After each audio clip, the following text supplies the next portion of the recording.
നിരവധി ചിത്രങ്ങളിലൂടെ തെന്നിന്ത്യൻ പ്രേക്ഷകരുടെ പ്രിയങ്കരിയായി മാറിയ താരമാണ് ഭാനുപ്രിയ.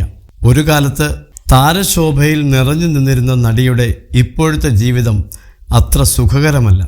1998 നടി ആദർശ് കൗശൽ എന്നയാളുമായി വിവാഹിതയാവുന്നത്. ഇരുവർക്കും ഒരു മകളുണ്ട്. എന്നാൽ പിന്നീട് നടി ഭർത്താവുമായി വേർപിരിഞ്ഞു. ആ സമയത്താണ് ഭാനുപ്രിയയ്ക്ക് പെട്ടെന്ന് ഓർമ്മശക്തി നഷ്ടപ്പെടുന്നത്. ഒന്നും ഓർമ്മയില്ലാത്ത അവസ്ഥയിലേക്ക് താൻ എത്തിപ്പെട്ടു എന്നായിരുന്നു നടി അടുത്തിടെ ഒരു അഭിമുഖത്തിൽ പറഞ്ഞത്. അന്ന് ഭാനുപ്രിയ പങ്കുവച്ച കാര്യങ്ങൾ വീണ്ടും സോഷ്യൽ മീഡിയയിൽ വൈറലാവുകയാണ്. ഓർമ്മ നഷ്ടപ്പെട്ടതോടെ ഞാൻ ചെയ്യേണ്ട കാര്യങ്ങൾ പോലും എനിക്ക് ഓർക്കാൻ കഴിഞ്ഞില്ല. ഷൂട്ടിംഗ് ആരംഭിച്ചതിന് ശേഷം ഞാൻ എൻ്റെ സാധനങ്ങൾ പോലും മറന്നു. ഈ കാരണത്താൽ സിനിമയിൽ അഭിനയിക്കുന്നത് പോലും ഉപേക്ഷിക്കാമെന്ന് വിചാരിച്ചു. പക്ഷേ എൻ്റെ ഭർത്താവ് ഹൃദയാഘാതം മൂലം മരിച്ചതിനാൽ കുഞ്ഞിനെ സംരക്ഷിക്കാനുള്ള ഉത്തരവാദിത്തം എനിക്കായിരുന്നു. അതുകൊണ്ടാണ് ഞാൻ വീണ്ടും അഭിനയത്തിലേക്ക് വന്നത്. എൻ്റെ ജീവിതത്തിലെ ഏറ്റവും മോശം കാലഘട്ടമായിരുന്നു അതെന്നും നടി പറഞ്ഞു.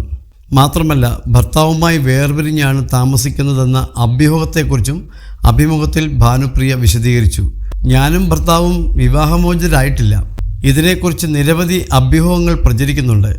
എന്നാൽ ഭർത്താവ് ഇപ്പോൾ ജീവിച്ചിരിപ്പില്ലാത്തതിനാൽ അതിനെക്കുറിച്ച് സംസാരിക്കാൻ ഞാൻ ആഗ്രഹിക്കുന്നില്ലെന്നും ഭാനുപ്രിയ കൂട്ടിച്ചേർത്തു. പലപ്പോഴും മാധ്യമങ്ങളുടെ ശ്രദ്ധയിൽ നിന്ന് മാറി ജീവിക്കാനാണ് താൻ ഇഷ്ടപ്പെടുന്നതെന്ന് നടി പറഞ്ഞിരുന്നു.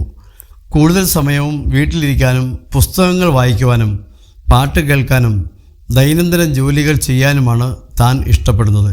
ഭാനുപ്രിയയുടെ മകൾ അക്ഷയ ഇപ്പോൾ ലണ്ടൻ യൂണിവേഴ്സിറ്റിയിൽ സയൻസ് ബിരുദം പഠിക്കുകയാണ്. അതേസമയം മറവി രോഗം കാരണം ഭാനുപ്രിയ ഒരുപാട് വേദനിച്ചിട്ടുണ്ടെന്ന് മുൻപൊരു നടൻ വെളിപ്പെടുത്തിയിരുന്നു. മാത്രമല്ല, തമിഴിൽ അഭിനയിക്കുമ്പോൾ ഒരു സിനിമയുടെ സെറ്റിൽ വെച്ച് നടിക്ക് മോശമായിട്ടുള്ള അനുഭവം നേരിടേണ്ടി വന്നിട്ടുണ്ടെന്ന് ചെയ്യാർ ബാലുവും മുൻപ് വെളിപ്പെടുത്തിയിരുന്നു. ഒരു തമിഴ് സിനിമയുടെ ചിത്രീകരണത്തിനിടയിലാണ് സംഭവം നടക്കുന്നത്. കൂട്ടുകുടുംബത്തിൻ്റെ കഥ പറയുന്ന സിനിമയിൽ ഭാനുപ്രിയ പ്രധാനപ്പെട്ട ഒരു റോളാണ് അവതരിപ്പിക്കുന്നത്. എന്നാൽ ഡയലോഗ് മനഃപ്പാഠം ചെയ്തെങ്കിലും ക്യാമറയ്ക്ക് മുന്നിലെത്തിയപ്പോൾ നടി അത് മറന്നു. നിരന്തരം ഡയലോഗ് മറന്നതോടെ ആ സീനിന് വേണ്ടി റീടേക്ക് പോയിക്കൊണ്ടേയിരുന്നു. ഒന്നുകിൽ ഡയലോഗ് മാറ്റൂ, അല്ലെങ്കിൽ ഇവരെ മാറ്റൂ എന്ന് പറഞ്ഞ് സിനിമയിൽ അഭിനയിക്കുന്ന യുവനായകൻ ബഹളമുണ്ടാക്കി. അത് ഭാനുപ്രിയയെ വല്ലാതെ വിഷമത്തിലാക്കി. ആ നടൻ്റെ അച്ഛനൊപ്പം ഭാനുപ്രിയ അഭിനയിച്ചിട്ടുണ്ടെന്ന് ചെയ്യാർ ബാലു പറയുന്നുണ്ട്. ഇതുപോലെ അസുഖത്തിലൂടെ കടന്നു പോവുകയാണെങ്കിലും ഭാനുപ്രിയയെക്കുറിച്ച് നിരവധി കഥകൾ പ്രചരിച്ചിരുന്നു.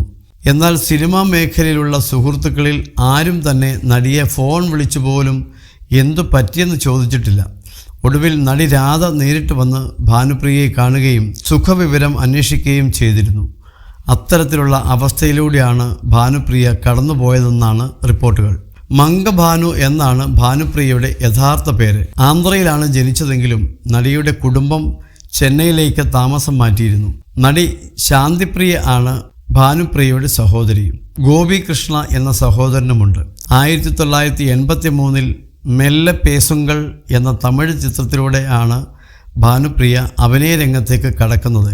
പിന്നീട് തിരക്കേറിയ നായികയായി മാറിയ ഭാനുപ്രിയ ഹിന്ദി സിനിമകളിലേക്കും ചേക്കേറി. അതേസമയം തെലുങ്ക്, തമിഴ് സിനിമകളിലാണ് ഭാനുപ്രിയയ്ക്ക് കൂടുതൽ സ്വീകാര്യത ലഭിച്ചത്. ആന്ധ്ര സർക്കാരിൻ്റെയും തമിഴ്നാട് സർക്കാരിൻ്റെയും 3 സംസ്ഥാന പുരസ്കാരങ്ങൾ ഭാനുപ്രിയയ്ക്ക് ലഭിച്ചിട്ടുണ്ട്.